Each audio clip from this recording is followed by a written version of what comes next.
dedicated to Eastern and Southern Kentucky. This is WYMT Mountain News at 6. We are continuing to monitor strong to severe storms moving across parts of the region. These storms are also leading to flash flooding concerns. Chief Meteorologist Paige Noel joins us first with the very latest. Paige. Yeah, Steve, we're starting to see them die down in other areas, but still hanging on to a few of those warnings. We'll go ahead and take you straight into pinpoint Doppler. You can see that line still moving through. Just because it's not warned doesn't mean it's not severe. That severe thunderstorm warning at 6 just expired, but you see that we do still have that flash flood warning. Now that goes until about 8 p.m. this evening. So we've just seen heavy rain in that area. That includes part of Estill County. You see the rains moving out of there. Still some rain into Lee, parts of Wolfe County as well. We'll even go ahead and just take a look at this stronger line moving through parts of Rockcastle County into Jackson County and even a little bit into Pulaski County as well. This will continue to push into parts of Laurel County, definitely producing some gusty winds and some frequent lightning and just some very, very heavy rain. So just because it's not warned doesn't mean that we don't need to just keep a close eye on it as we head into the next of the couple of hours, because this has a history of producing some very strong winds as it was warned before. Now we do still have this also flash flood warning up into Rowan County. That is until 6:45 this evening. So we do have some reports of some flooding coming out of there. We also have some reports of some flooding coming out in Bell County. I hope to have some pictures of that as we come up in my full forecast in just a little bit. But there's satellite and radar. You can see that we are hopefully in the last stretch. After we get this line moving through, we'll finally start to see some clearing behind that as that cold front continues to push through the mountains. So have a look at that full forecast coming up in just a few short minutes. Steve. All right, Paige, and we do have more now on that flooding you mentioned in the Middlesboro area, and that's from rain earlier in the day. Check this out. Brian O'Brien with WRIL sent us these pictures a little bit ago. A woman had to be rescued, we're told, after she drove into flooded waters. 2 Good Samaritans were able to get her out of the car. You can see it in the water there. So always remember to never drive into floodwaters. Turn around, don't drown.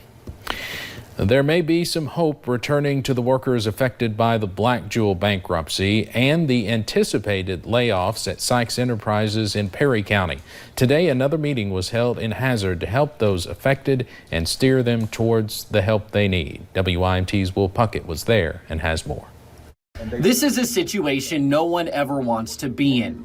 You probably lost your job. But there is still some hope that Black Jewel workers may come out unscathed.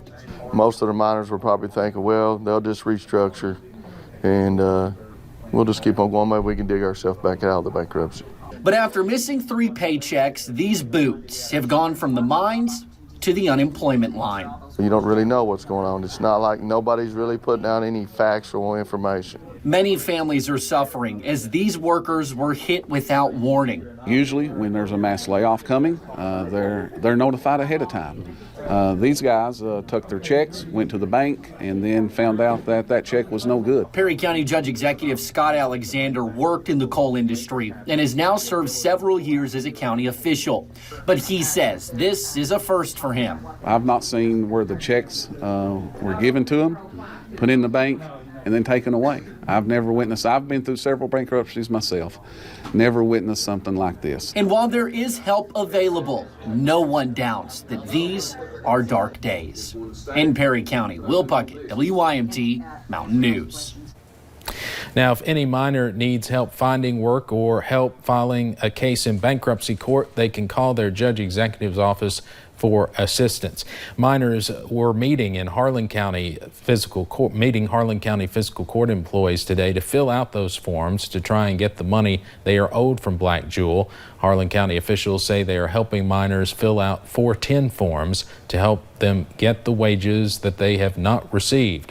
Miners say they are sticking together to fight for the money that Black Jewel owes them. It's a shame that we all have to come here and do this today, but the only thing that coal miners you'll learn is we all stick together. It's like a brotherhood. One hurts, we all hurt. Officials say they will be in the old Harlan courthouse again all day tomorrow and will try to get as many miners' forms filled out as possible. Several runners in Harlan County are raising awareness about the financial hardships Black Jewel employees are enduring. They are spending their day running laps around the county. going inside businesses, down streets, and past every house they can, asking for donations for the miners. WYMT's Hannah Reynolds was with them earlier today. Running for money, Joyce Chang and other Harlan runners woke up early for a good cause.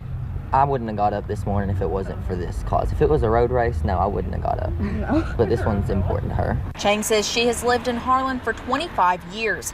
As a business owner, she knows firsthand the domino effect hundreds of people losing their paychecks can cause. And she knew she had to do something to help out. All my business and what I have today is all from coal miner supporter. Then she got an idea. I'm a runner, so I'm thinking, I could run, make my run more worth it when I run on the road. So she decided to run 50 miles in a coal miner's outfit around Harlan, and other runners decided to join in. I got a backpack, a small one, big one, and with all these friends to collect all the dollar, quarter, penny, don't matter. Chang says she and the runners hope that by the end of the day, they can raise $5,000 for the coal miners. In Harlan County, Hannah Reynolds, WYMT Mountain News. They were expected to continue running until 6 this evening. There is no word yet if they hit or exceeded their goal. A crash on West Highway 80, Old Highway 80 in Perry County leaves one woman dead. Officials have not identified the victim yet. This was a single vehicle collision. There were no other passengers in the car at the time. Hopefully, through our investigations, we'll hopefully be able to find a little bit more out maybe what caused the accident. Makes you think, that could happen. It could happen to anybody. The crash happened around noon today. Old Highway 80 has since reopened. Earlier this week, we told you about 4 inmates that escaped from the Kentucky River Regional Jail. One was caught very quickly. Now a second escapee is back behind bars.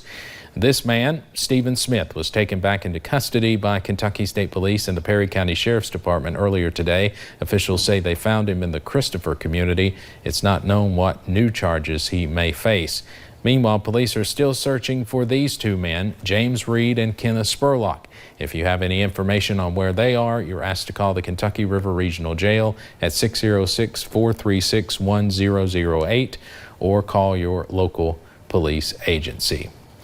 Kentucky sports radio host and Bell County native Matt Jones was one of Jared Lorenzen's best friends. Now the sports talk show host wants to do something to help his friend's family. He set up a fund to help Lorenzen's loved ones pay for funeral expenses. To find out how you can help donate to the fund, just head over to our website, WYMT.com. The Jenny Wiley Amphitheater in Prestonsburg will soon be home to a retelling of the famous Hatfield-McCoy feud. Blood Song, the story of the Hatfields and McCoys, will come to life Friday night, giving folks a chance to witness the feud in person. The project is a joint effort between local entities, bringing the Hatfield and McCoy Arts Council's usual play to a different stage under the stars. Mayor Les Stapleton, who also plays a role in the production, says it is a show you do not want to miss.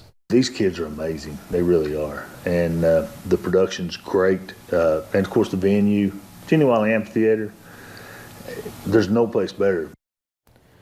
The first showing of Blood Song will take place tomorrow night at 8:15. For more show times, just check out this story on our website.